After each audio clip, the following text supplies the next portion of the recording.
नमस्कार बच्चों, मैं वकीला पीजीटी हिंदी G++ खानपुर कला आज फिर आपके सामने एक नई वीडियो लेकर आई हूं।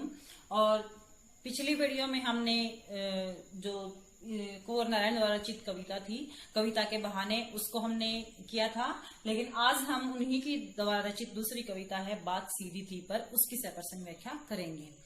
तो सबसे पहले इसका प्रसंग की प्रस्तुत पद्यांश हमारे हिंदी की पाठ्य पुस्तक आरव भाग 2 में संकलित कविता बात सीधी थी पर से ली गई है और इसके कवि कुंवर नारायण हैं। और इसमें इन्होंने बताया है अपनी कि इस प्रकार से कि मैं अपनी बात को स्पष्ट करना चाहता था, लेकिन मैं वो बात स्पष्ट नहीं कर पाया और शब्दों के हेर फेर में मेरी बात उलझ कर रह गई। तो कवि क्या कहना चाहता है? बात सीधी थी पर एक बार भाषा के चक्कर में जरा टेढ़ी फंस गई। एक बार कवि बता रहा है कि मैं दर्शकों को अपनी बात स्पष्ट करना चाह रहा था, तो मेरा क्या हुआ कि वो बात सीधी थी, मैं सीधे रूप से कहना चाहता था, लेकिन क्या हुआ कि वो टेढ़ी हो गई। टेढ़ी कैसे होगी? भाषा के चक्कर में, यानी कि मैंने उस भाषा के अंदर कुछ ऐसे शब्दों को रख दिया जो कठिन थे। तो उसके बाद फिर क्या हुआ कि मैं जो बात स्पष्ट करना चाहता था वो मेरी बात स्पष्ट नहीं हो पाई और वो टेढ़ी हो गई। उसे पाने की कोशिश में भाषा को उल्टा पलटा तोड़ा मरोड़ा घुमाया फिराया। फिर क्या हुआ कि मैंने उस बात को स्पष्ट करने का प्रयास किया और उस प्रयास में मेरे साथ क्या हुआ कि मैंने भाषा के शब्दों को उलटना पलटना शुरू कर दिया। यानी कि एक शब्द को दूसरी जगह रखने का मैंने प्रयास किया, लेकिन इससे क्या हुआ कि मैंने उनको थोड़ा तोड़ा मरोड़ा घुमाया फिराया। इससे फिर क्या हुआ कि जो मेरी बात है वो और भी पेचीदा होती चली गई कि या बात या तो बने या फिर भाषा से बाहर आए।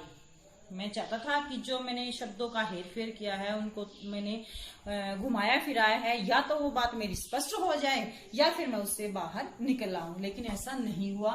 फिर क्या हुआ कि लेकिन इससे भाषा के साथ साथ बात और भी पेचीदा होती चली गई। पेचीदा होता है कठिन होना। तो इससे क्या हुआ कि मैं जो बात कहना चाहता था वो मेरी स्पष्ट होने की बजाय और भी कठिन होती चली गई, क्योंकि पहले मैंने सरल शब्द कठिन शब्दों को उसके अंदर रख दिया। फिर मैं चाहता था कि मेरी वो बात जब पाठक उसको पढ़ें या श्रोता जो सुन रहे थे उस बात को, तो वो उनकी समझ नहीं आई।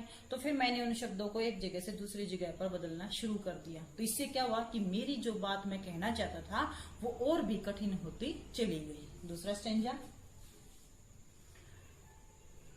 सारे मुश्किल को धैर्य से समझे बिना मैं पेंच को खोलने के बजाय उसे बेतरह कसता चला जा रहा था।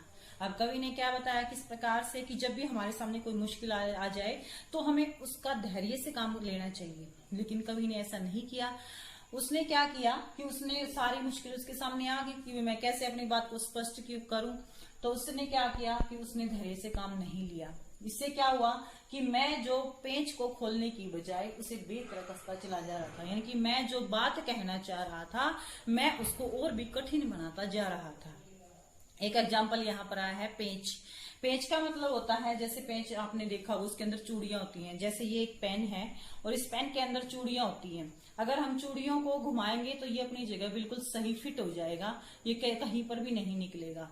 लेकिन इसमें क्या होता है, अगर हम इसको जबरदस्ती इसको फंसाने का प्रयास करेंगे, जबरदस्ती अगर हम इसको फंसाने का प्रयास करेंगे तो क्या होगा कि इसके अंदर कोई भी कसावट नहीं रहेगी, ये बिल्कुल ढीला हो जाएगा और इसको हमें फिर इसको ठोकना पड़ता है। तो यहाँ पर कवि ने एक पेंच का एग्जाम्पल दिया है कि जिस प्रकार से एक पेंच को खोलते हैं तो उससे क्या होता है कि मैं अपनी बात को उस पेंच की तरह कसता चला जा रहा था, बेतरह यानी कि बिल्कुल गलत तरीके से मैं उसको कसता चला जा रहा था, यानी कि मेरी बात और भी टेढ़ी होती जा रही थी, क्योंकि इस कर्तव्य पर मुझे साफ सुनाई दे रही थी तमाशबीनों की शाबाशी और वाहवाह। अब कवि बता रहा है कि जब मैं कर्तव्य होता है तमाशा दिखाना, कि मैं जो वहां पर अपनी बात को स्पष्ट करने का प्रयास कर रहा था तो मुझे जो वहां पर देखने वाले लोग आए हुए थे, तमाशबीन यानी कि जो मुझे देख रहे थे जो लोग, वो वहां पर वो मेरे लिए तालियां बजा रहे थे, मेरे लिए वाहवाही कर रहे थे, लेकिन उनको ये नहीं पता कि भाई मैंने जो शब्द रखे हैं वो कितने कठिन हैं। उनको उनका अर्थ समझ नहीं आ रहा था, बस केवल ये था कि हाँ मैं कुछ कह रहा हूं और वो मेरे लिए तालियां बजा रहे थे। इसका मतलब क्या है कि मैंने जो शब्द रखे थे वो बड़े कठिन थे, तो उनको तो समझ नहीं आ रहे थे। लेकिन अगर जब पाठक उस मेरी कविता को पढ़ेंगे तो उनके लिए बहुत कठिनाई आने वाली थी, क्योंकि उसका अर्थ भी समझ आना चाहिए। लेकिन जो तमाशबीन थे वो केवल मेरी जो बातें थी उस पर केवल वो तालियां बजा रहे थे। Third stanza. आखिरकार वही हुआ जिसका मुझे डर था, जोर जबरदस्ती से बात की चूड़ी मर गई। अब क्या कहता है कवि, आखिरकार वही हुआ जिसका मुझे डर था, क्योंकि मुझे ये पता था कि मैं जो भाषा के शब्दों को इधर से उधर कर रहा हूं तो मेरे लिए मुश्किल आएगी। तो जैसा मैंने सोचा था मेरे साथ वैसा ही हुआ, और जो बात मैं कहना चाहता था जोर जबरदस्ती से, यानी कि मैंने शब्दों को एक जगह से दूसरी जगह पर रखना का प्रयास किया, तो इससे क्या हुआ, बात की चूड़ी मर गई, यानी कि जो मेरी बात थी वो प्रभावहीन हो गई। बात की चूड़ी मर जाना यानी कि प्रभावहीन हो जाना। मैं लोगों पर अपना प्रभाव डालने का प्रयास कर रहा था, लेकिन इससे क्या हुआ कि वो प्रभावहीन हो गई। बात की चूड़ी मर गई, यानी कि बात की चूड़ी मर गई, यानी कि बात मेरी वहीं की वहीं रह गई और वो स्पष्ट नहीं हुई, और वह भाषा में बेकार घूमने लगी। और वो भाषा के चक्कर में जो बात मैं कहना चाह रहा था वो मेरी स्पष्ट नहीं हो पाई, और व्यर्थ में ही वो वहां पर ऐसे ही मेरी भाषा घूमने लगी। Next stanza. हार कर मैंने उसे कील की तरह उसी जगह ठोक दिया। अब क्या किया मैंने कि जो बात मैं स्पष्ट करना चाहता था वो मैं स्पष्ट नहीं कर पाया। हार कर मैंने क्या किया कि कील की तरह उसको ठोक दिया। जैसे दीवार होती है, दीवार के अंदर हम कील ठोकते हैं तो उसके ऊपर हम जबरदस्ती उसको दबाने का प्रयास करते हैं, उसके ऊपर हथौड़ा वगैरह मारेंगे तो उससे वो उसके अंदर गाड़ी जाती है। तो ऐसा ही मेरे साथ हुआ कि मैंने हर एक प्रयास किया कि मैं अच्छी बात अपनी स्पष्ट कर सकूं, लेकिन मैं ऐसा नहीं कर पाया, और आखिरकार मैंने उसे कील की तरह वहीं पर ठोक दिया। यानी कि मैंने जो शब्द रखे थे पहले उन शब्दों को दोबारा से वहीं पर रख दिया।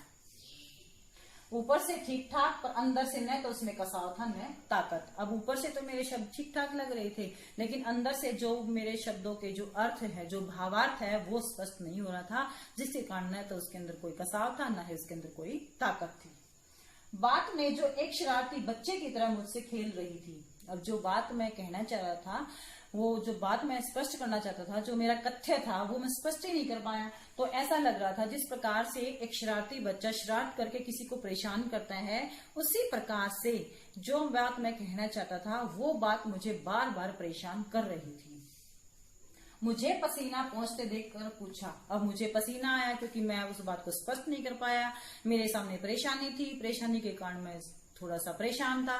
तो फिर क्या हुआ कि वो बात मुझसे बार बार एक सवाल कर रही थी कि क्या तुमने भाषा को सहूलियत से बरतना कभी नहीं सीखा।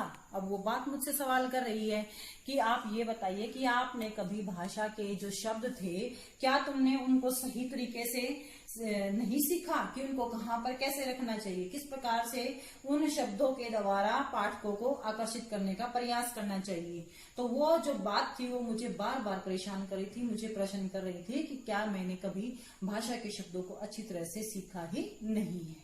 तो ये था हमारी कविता बात सीधी थी पर।